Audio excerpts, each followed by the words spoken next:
It's a group of deer about 150 metres away. They're moving quite quickly, so I've got a feeling they're going to go in the tree line. Kai is on a mission. He has deer to manage and hungry clients to feed this summer via his company, Game and Flames. People think that I've dyed it that way. It's not. It's my badger streak. It just grows like that. I don't know.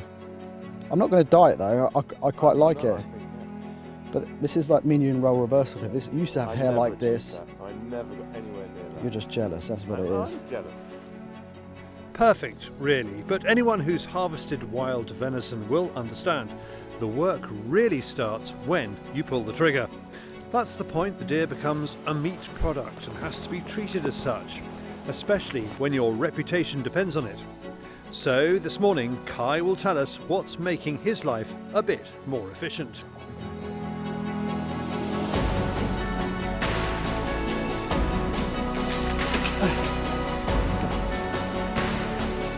Pull that bow assistant. For me, this is a game changer. I went to Ireland last month on the Sika, and my good friend John Foley, he's got one of these Tatonka backpacks, and when we're out in Ireland, obviously, it's not like shooting in the Costa del Sol of Sussex. Yeah, you have to go quite far on foot, you know, miles up into the mountain. Spend most of the day going up there spotting, glassing, shooting, and then when you shoot a Sika stag, obviously you've got to bring it out, and there's not really any quad extraction there, so this is what he had. And once it's distributed on your back evenly, it actually makes it quite a lot easier than dragging, like trying to drag a dead weight. And it's kind of revolutionised kind of stalking for me a bit, because it means my extraction is a lot quicker and a lot more efficient, and I can carry on with my day and go for another deer. I'm not spending half the morning dragging a beast out through, especially here in Sussex with all the rushes and the bogs and everything else. It's really hard work. So isn't it interesting that, you know, this would be, you know, certain countries that's day to day, but for us, I don't know, it's sort of almost like it's this is where I'm confused, and like I've shot for quite a few years, and it seems to be what we do. do you like a drag?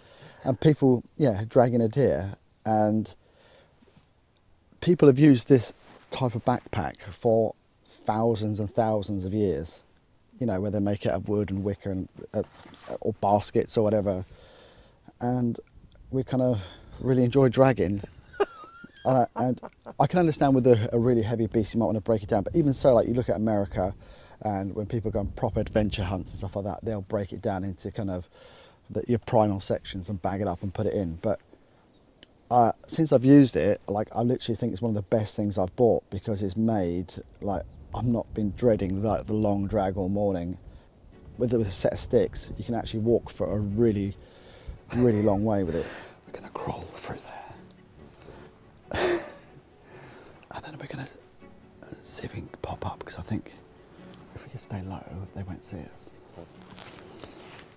So my rifle's not loaded, so I'm just going to pop it on the floor, then I'm going to drag it back through afterwards.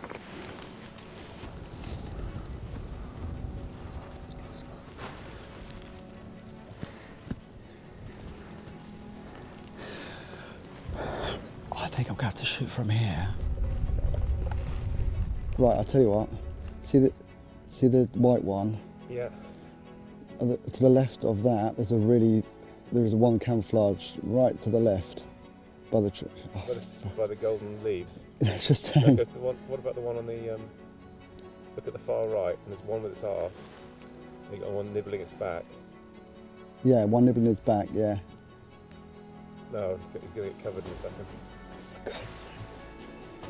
This is the only one that's available is that white one. I don't want to shoot the white one.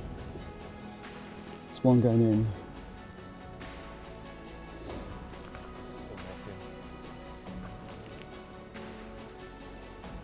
Right. Right. Okay. Hang on. Second to the right of the white one, perfectly broadside now. Got it?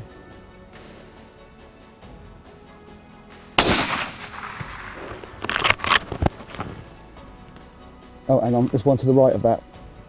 It's no, it's skylined there. I'm not going to shoot that one. The other one, I can see behind it, but not this one. So I'm not going to shoot that one. Cracking shot. Yeah, I mean, I ranged that exactly 200 metres, and there is a bit of a crosswind, so I gave it some, but I'll have a look. We'll have a look at the shot placement when we get there. But it's quite a big calibre fellow. It's a 30-06, but it's 123 grain. It's quite flat. It's quite a good round. So the deer are still there now. What I want to do is, I did see a doe, but I don't. She went about 250, and I don't really want to take that much of a long shot in this wind. So we'll creep round. If she's still there, we'll see if we can get another one on the deck. But there's an awful lot of deer here, and it's just kind of managing it to sustainable level, which means there is going to have to be a kind of a lot of deer shot. And you might have seen there's a white one here. There's quite a lot of white ones in this area that we tend to leave. A couple of reasons. The locals love them, and obviously, like I was saying earlier on, we want them on our side. And the other thing is it's easier for us to spot. And obviously the downside to that is if it's easy for us to spot, it's easy for poachers to spot them. But at the moment, fingers crossed, poaching's not too bad because of the price of venison. However, still like to keep them around. Nice doe, that. A really nice doe. The deer sits in the back.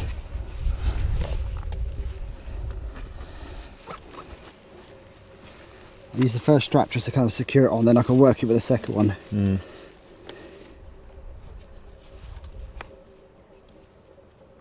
So I estimate this to weigh about 32 kilos maybe, 30, yeah, probably about 32 kilos.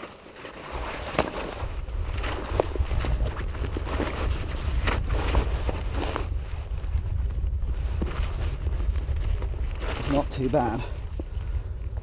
I've got my fanny pack and my bum bag on there as well, but it's not too bad when it sits on there. Got these straps that tighten it here, and then you've got your top strap here and your chest. We're good to go.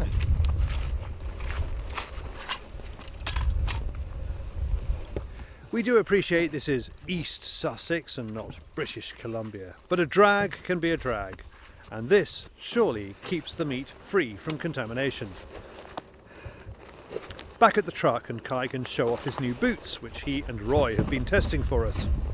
About 6 weeks ago I got approached by a friend of mine, Sean Leake, who has started importing like Trek style boots. I'd never heard of them before. I was always dubious because you always think there's a lot of kind of boot manufacturers on the market, and you kind of stick to the ones that you are familiar with. Like I love Mendel. They're quite heavy. Some people think they're quite hard, but to me they've done me well throughout all of Europe and Scandinavia and Scotland and places like that. So I said I'll try these out. Underneath it's got pads, which anti-slip pads, which have got resin and glass. The main thing is that they're really comfortable. They've got high arches on them, which help with your posture as well. Are you being paid for this? No, I'm not. Free pair of boots, maybe. So I've got a free pair of boots. That is true, and that's just to trial them out. So, and I did say I'll be completely honest. At the moment, I can't find a negative thing about them as much as I want to, because I like to have comparisons and show that nothing's perfect. But maybe in time something will come up and I say actually this could be better. But for now, so far they're up there. It's one of the best boots I've had. Gripping stuff. Talking of which, he's also got a new skinning machine back in his chiller. While he and David film recipes for Bradley Smokers, Kai gives David a demo of the winch system. We've got a doe and it weighs 34 kilo. So when you skin it, it's a lot easier. I find that if you take the tail off, there's less pressure. I got this contraption from Donington Deer Services. It makes life so much easier. I've got a hoist, and we've got like a skinning bar there that's got a kind of a crank. Yeah. Let's give it a go. Change your life? It has, yeah, especially young Jasper, who butchers for me as well. We get a better turnaround really, and it's just a lot more efficient. I attach as much skin from the shoulders as possible, so I get a good grip. Same on the other side.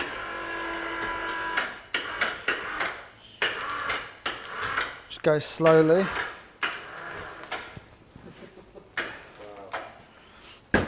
It looks like some horrendous torture chamber. I know.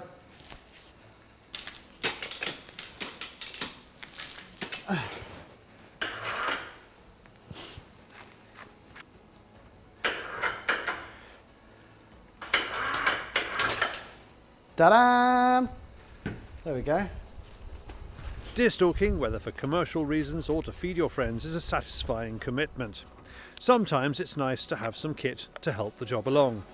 For more about Bradley Smokers, go to bit.ly/bsmoker, all lowercase, and you will find Kai's website at gameandflames.com.